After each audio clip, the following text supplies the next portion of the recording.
Barang siapa bertelinga, hendaklah ia mendengar.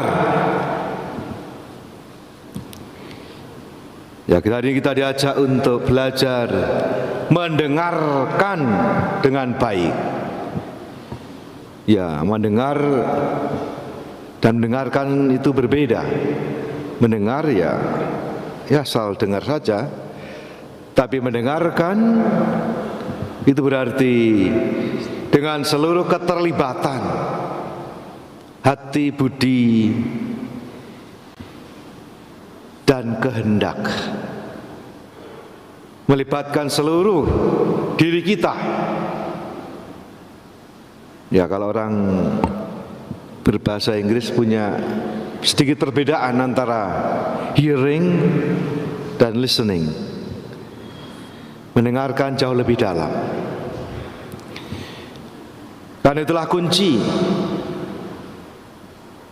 agar apa yang kita dengarkan itu juga memengaruhi, masuk ke dalam budi kita, dalam hati kita, dan juga dalam daya kehendak kita untuk melaksanakan apa yang kita renungkan, apa yang kita dalami dari sabda Tuhan. Apa yang kita dengar hari ini adalah bagian dari pengajaran Yesus. Dan di dalam Injil Matius, dalam struktur banyak, termasuk Injilnya secara garis besar, itu memiliki susunan favorit dari Matius yang sering disebut sebagai susunan konsentrik. Ini sedikit pengetahuan sedikit tentang kitab suci.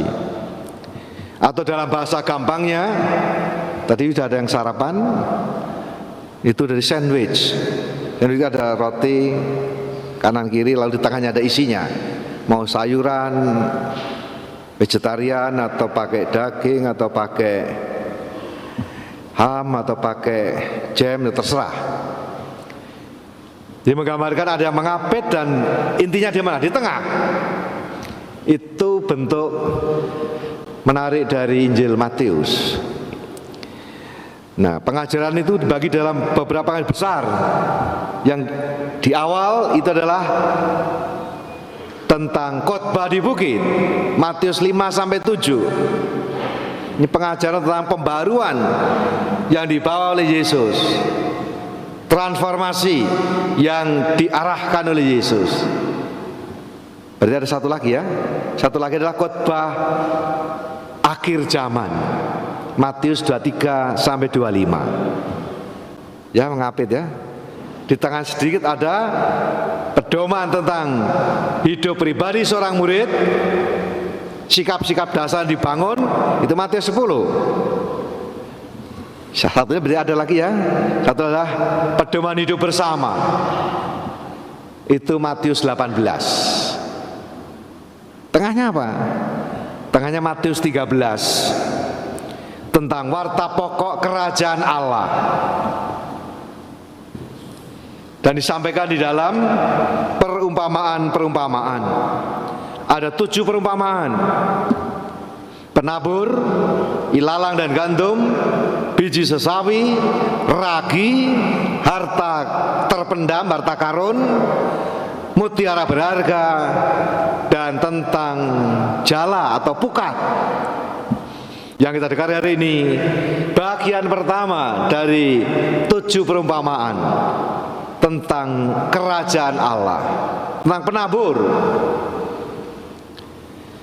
Nah, mungkin kita boleh bertanya pada diri kita sendiri. Tadi ada disebutkan macam-macam jenis tanah tadi. Nah, sekarang ini disposisi tanah Anda itu apa itu? Kalau boleh membayangkan, boleh mengumpamakan, sekarang ini tanahku apa nih? Sekarang ini kan di gambar ini bukan selama-lamanya yang berbatu-batu terus, tidak. Yang subur-subur terus juga tidak. Yang subur bisa juga jadi tanah jalanan, bisa. Sekarang ini disposisi hati Anda, batin Anda, diri Anda tanah macam apa itu? Apakah tanah di pinggir jalan, tanah berbatu-batu, tanah semak berduri, atau tanah yang subur? Dan Yesus memberikan ilustrasi disposisi yang mungkin perlu kita lihat dalam diri kita masing-masing. Pertama tadi dikatakan di pinggir jalan, tanah jalanan, mendengar tapi tidak mengerti, maka si jahat merampasnya. Hanya dengar tapi nggak ngerti, dan kadang-kala nggak mau tanya lagi. Itu lebih parah ya.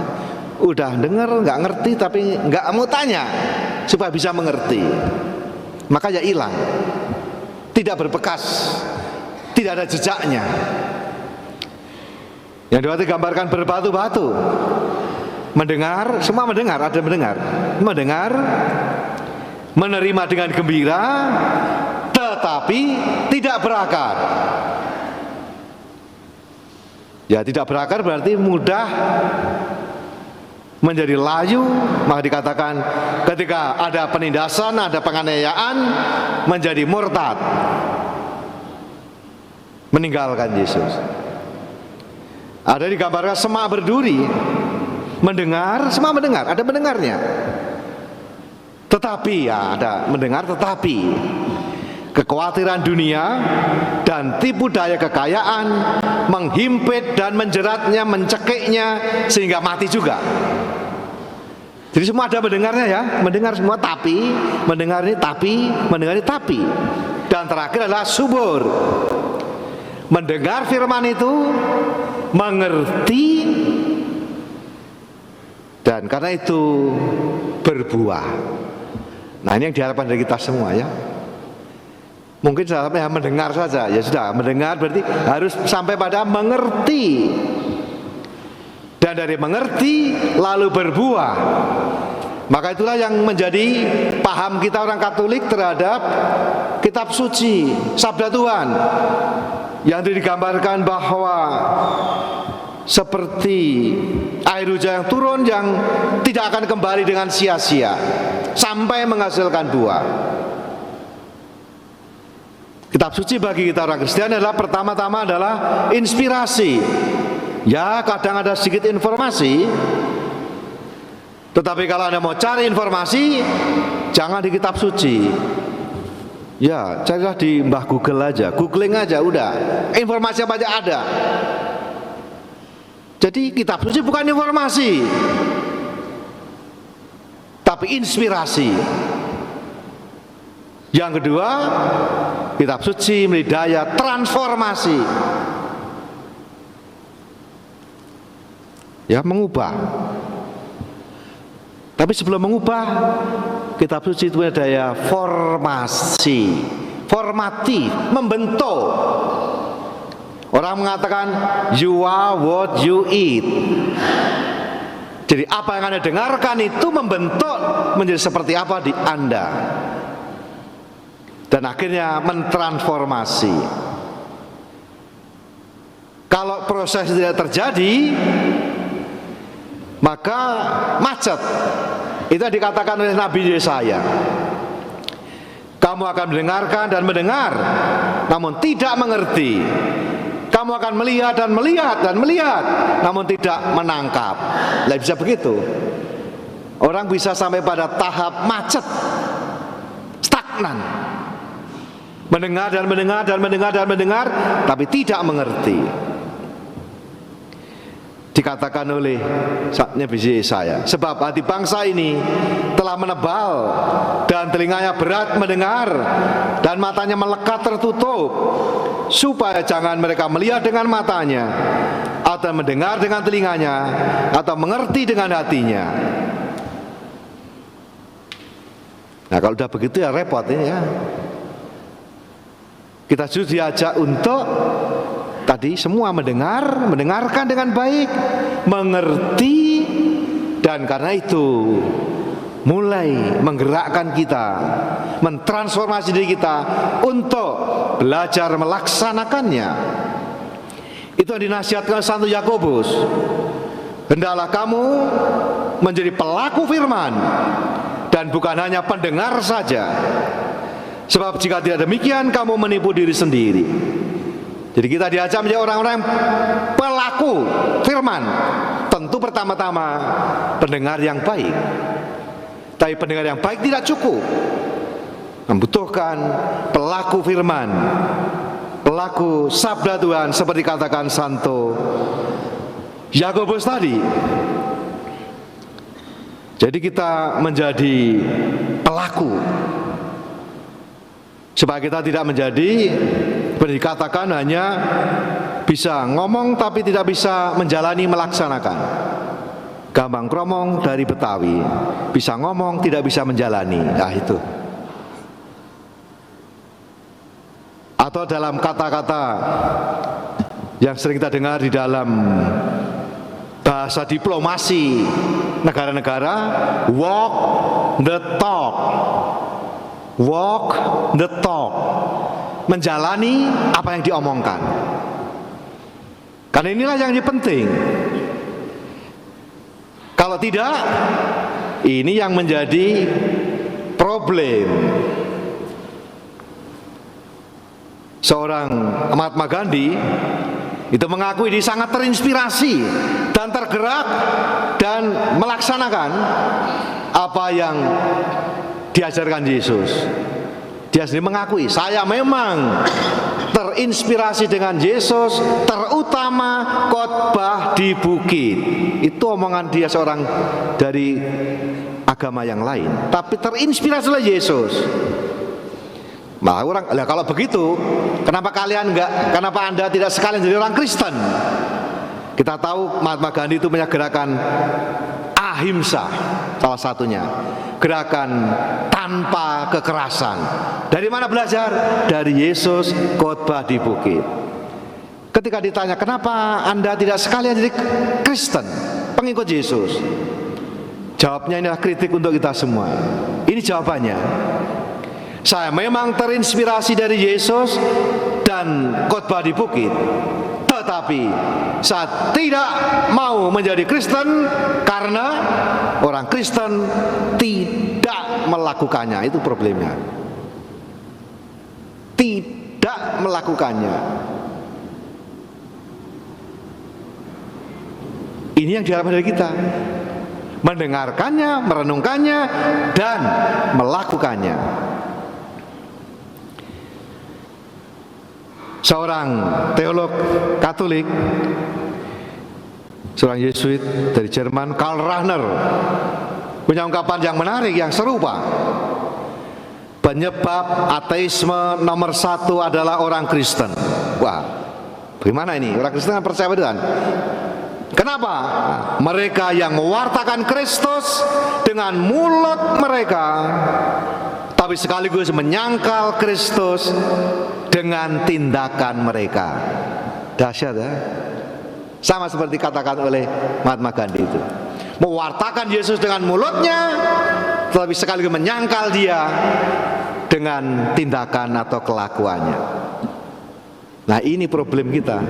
Supaya tidak ada jeda ini, supaya ada satu dan menyatu antara apa yang kita imani, apa yang kita wartakan, apa yang kita lakukan, satu dan sama. Ini tantangan untuk kita. Kalau begitu pasti berbuah. Kalau tidak, tidak akan menghasilkan buah. Maka kita juga perlu benar 3 ya. Benar ajarannya itu ortodoksi. Ya kalau nggak begitu jadi orang sesat. Benar ajarannya. Yang kedua, benar ibadahnya, ortolatria.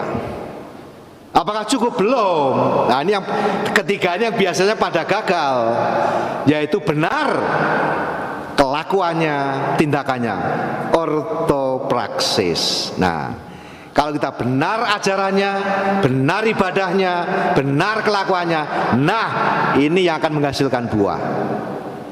Kalau kita benar salah satu dan bukan 3-tiganya, tidak berbuah. Maka mari kita merahmat Tuhan ya, supaya kita sungguh semakin berakar dalam iman yang mendalam, bertumbuh dalam persaudaraan sejati, dan berbuah dalam pelayanan kasih. Kita dipanggil untuk menjadi kudus dengan menjalani hidup kita dengan cinta dan memberikan kesaksian dalam segala sesuatu yang kita lakukan dimanapun kita berada. Kalau demikian, maka kita semua juga boleh menghasilkan buah. Mau 100 boleh, puji Tuhan. Mau 60 boleh, puji Tuhan. 30 juga boleh. Yang tidak boleh adalah tidak berbuah. Berbuah 10 pun puji Tuhan, ya. Tapi yang tidak boleh adalah, tadi katakan ada 60, ada 100, 60, 30, 10 pun oke. Berbuah dan bukan tidak berbuah. Kita merahmat Tuhan supaya kita sungguh boleh menjadi pendengar yang baik akan sabda Tuhan, tapi juga pelaku-pelaku yang giat, pelaku-pelaku yang handal, sehingga kesaksian hidup kita terpercaya dan kita dapat dipercaya. Karena yang kita doakan, yang kita omongkan, yang kita lakukan satu dan sama. Maka sebentar lagi kita akan memperbarui iman kita. Kita mendoakan kredo, supaya kita tidak hanya kredo aku percaya, tapi kita menjadi orang-orang yang kredibel, dapat dipercaya.